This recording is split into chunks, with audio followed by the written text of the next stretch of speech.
Assalamualaikum warahmatullahi wabarakatuh. Perkenalkan, nama saya Noval Raffi Firasina dari kelas SI06 Prodi Sistem Informasi Universitas Amikom Yogyakarta, nomor mahasiswa 21.12.2255. Di sini saya akan menjelaskan mengenai bab 1 dalam e-book saya yang berjudul yaitu Business Organization, External and Internal Environment. Itu adalah bab satunya di mata kuliah lingkungan bisnis. Organisasi bisnis, lingkungan eksternal, a model of business activity. Sebagian besar aktivitas bisnis yang terjadi dalam konteks organisasi mengungkapkan berbagai organisasi yang terlibat, mulai dari pemasok lokal kecil untuk satu barang atau jasa hingga perusahaan internasional atau multinasional bernilai miliaran dolar yang memproduksi dan memperdagangkannya dalam skala global. Dengan keragaman organisasi yang kaya ini, sebagian besar pengamat dunia bisnis cenderung membedakan organisasi dalam hal ukuran, jenis produk dan atau pasar, metode keuangan, skala operasi, status hukum, dan sebagainya. Sebagai contoh yaitu Nissan. Organisasi tersebut dicirikan sebagai produsen dan distributor mobil multinasional besar yang berdagang di dunia pasar. Sementara pembuat mobil lokal kemungkinan besar akan dilihat sebagai usaha kecil yang beroperasi di tingkat lokal dengan pasar dan omset yang relatif terbatas. Aktivitas bisnis dapat dijelaskan dengan berdasar pada pendekatan sistem manajemen. Pendekatan ini menekan bahwa organisasi adalah entitas yang terdiri dari berbagian-bagian yang saling terkait dan terjalin dengan dunia luar yang disebut dengan lingkungan eksternal.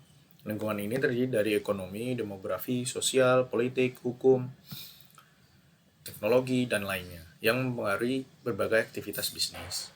Ini tidak hanya mempengaruhi proses transformasi itu sendiri, tetapi juga pada proses akuisisi sumber daya dan pada penciptaan dan konsumsi output. Ini adalah strukturnya, yaitu environmental influence yang terdiri dari tadi ada politik, sosial, demografi, dan teknologi, dan sebagainya.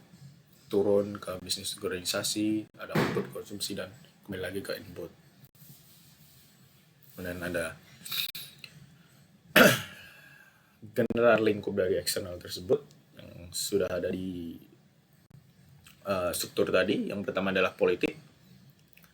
Sejumlah aspek lingkungan politik sangat mempengaruhi aktivitas bisnis. Kegiatan pemerintah baik secara langsung maupun tidak langsung mempengaruhi kegiatan bisnis. Hal tersebut dapat terlihat karena pemerintah merupakan perusahaan bisnis terbesar di tingkat nasional dan lokal.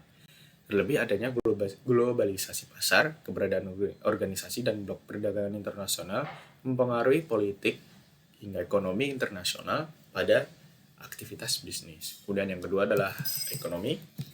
Terdapat perbedaan antara lingkungan politik dan ekonomi. Sebagaimana ditunjukkan di atas, pemerintah memainkan peran utama dalam perekonomian baik di tingkat nasional maupun lokal, dan kegiatannya membantu mempengaruhi sisi permintaan dan penawaran.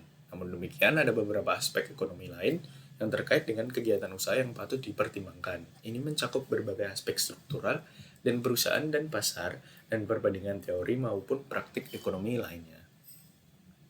Kemudian ada sosial budaya dan demografis.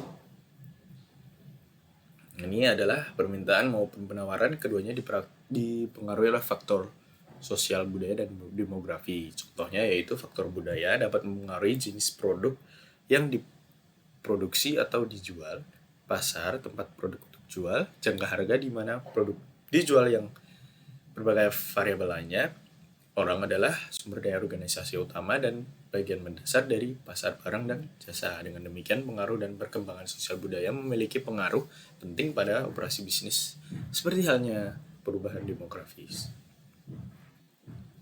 Kemudian ada lingkungan teknologi, yaitu teknologi merupakan input dan output dari organisasi bisnis serta menjadi pengaruh lingkungan pada organisasi. Kunci keberhasilan suatu perusahaan terlihat dari investasi dalam teknologi dan inovasi yang telah digunakan untuk menjelaskan perbedaan daya saing relatif dari berbagai negara. Kemudian ada lingkungan hukum. Lingkungan hukum adalah bisnis beroperasi dalam kerangka hukum yang memiliki dampak signifikan pada berbagai aspek keberadaannya. Hukum biasanya mengatur status organisasi, hubungannya dengan pelanggan dan pemasoknya, serta prosedur dan aktivitas internal tertentu. Hukum juga dapat mempengaruhi struktur dan perilaku pasar. Jadi peran hukum di sini sangat penting ya. Kemudian yang terakhir adalah etika lingkungan. Dalam lingkungan operasional eksternal ada beberapa komponen penting, yaitu yang pertama yaitu sumber daya pasar, kemudian yang kedua adalah pelanggan, dan yang ketiga adalah pesaing. Di organisasi bisnis lingkungan internal juga terdapat pendekatan organisasi dan manajemen. Proses manajemen didasari oleh beberapa teori pendekatan. Pendekatan tersebut berpraktik mengenai faktor-faktor yang menentukan efektivitas organisasi dan pengaruhnya terhadap individu maupun kelompok dalam lingkungan kerja. Secara garis besar, pendekatan ini dapat dipecah menjadi 3 kategori utama. Yang pertama yaitu pendekatan klasik, kemudian yang kedua adalah pendekatan hubungan antar manusia, dan yang ketiga adalah pendekatan sistem. Kemudian ada struktur organisasi, yang pertama yaitu fungsional. Pendekatan fungsional untuk organisasi dikelompokkan bersama berdasarkan tujuan atau fungsi sama. Struktur organisasi fungsional memungkinkan individu untuk dikelompokkan bersama berdasarkan spesialis dan keahlian teknis mereka. Dan ini dapat memfasilitasi pengembangan fungsi yang mereka tawarkan, sehingga menyediakan jalur yang diakui untuk promosi dan perkembangan karir. Jadi untuk yang fungsional ini terdapat beberapa kumpulan sumber daya manusia yang memiliki tujuan yang sama. Yang kedua adalah struktur organisasi produk dan pelayanan. Salah satu keuntungan dari jenis struktur ini adalah memungkinkan organisasi untuk menawarkan berbagai produk. Kerugiannya utamanya adalah bahwa unit atau divisi yang terpisah dalam perusahaan mungkin berusaha menjadi terlalu otonom, bahkan dengan merupakan bagian lain dari organisasi. Dan ini dapat menimbulkan masalah koordinasi dan kontrol bagi manajemen. Perbedaannya antara struktur organisasi fungsional dan struktur organisasi produk dan pelayanan, yaitu yang fungsional adalah kumpulan sumber daya manusia yang memiliki tujuan yang sama, sedangkan yang ini adalah lebih individu, walaupun satu managing, satu direktorat. Jadi ada berbagai produk di perusahaan ini. Sebagai contoh ada di strukturnya ini ada produk A, produk B, produk C, produk D. Jadi belum tentu dalam struktur organisasi produk dan pelayanan ini memiliki tujuan yang sama. Bisa berbeda-beda, bahkan bisa mengorbankan bagian lain dari organisasi. Dan yang terakhir adalah tim proyek. Tim proyek pada dasarnya adalah struktur sementara yang ditetapkan sebagai sarana untuk melaksanakan tugas tertentu, seringkali dalam lingkungan yang sangat tidak stabil.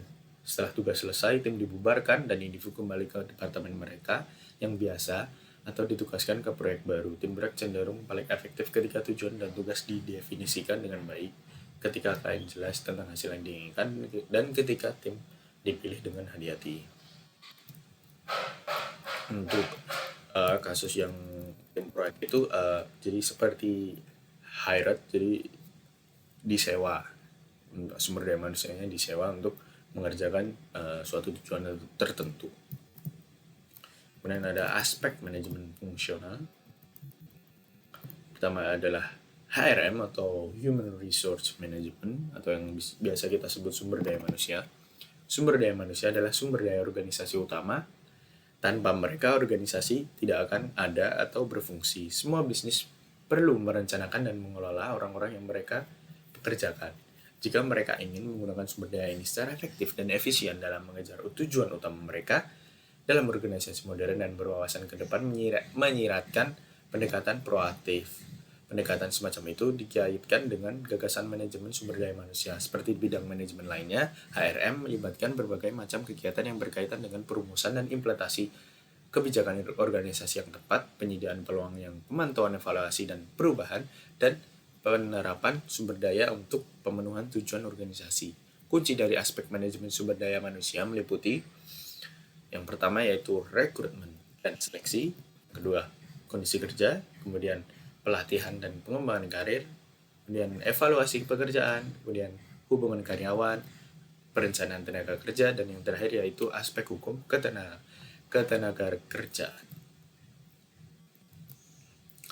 Kemudian ada the market function. Dari banyak definisi ini terkait pemasaran, dapat disimpulkan pemasaran berkaitan dengan pemenuhan kebutuhan konsumen dengan cara yang menguntungkan perusahaan. Oleh karena itu, manajemen pemasaran strategis biasanya dicirikan dengan proses memastikan kesesuaian yang baik antara peluang yang diberikan oleh pasar dan kemampuan serta sumber daya organisasi yang beroperasi di dalamnya. Gagasan pemasaran berbagai fungsi integratif dalam organisasi menghubungkan kebutuhan konsumen dengan berbagai bidang fungsional perusahaan. Jika dilihat dari perspektif pelanggan, pemasaran dapat dilihat sebagai serangkaian aktivitas yang melampaui produksi sederhana dari suatu barang untuk dijual meliputi yang pertama mengidentifikasi kebutuhan konsumen, kemudian penawaran yang berbeda untuk memenuhi kebutuhan berbagai jenis pelanggan, kemudian memilih produk, harga, teknik promosi, dan saluran distribusi yang sesuai untuk pasar tertentu, dan yang terakhir yaitu membuat sistem informasi pemasaran. Dan ini yang terakhir yaitu daftar pusaka.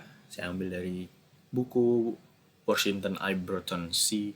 terbitan 2006 yang berjudul The Business Environment karya Pearson Education.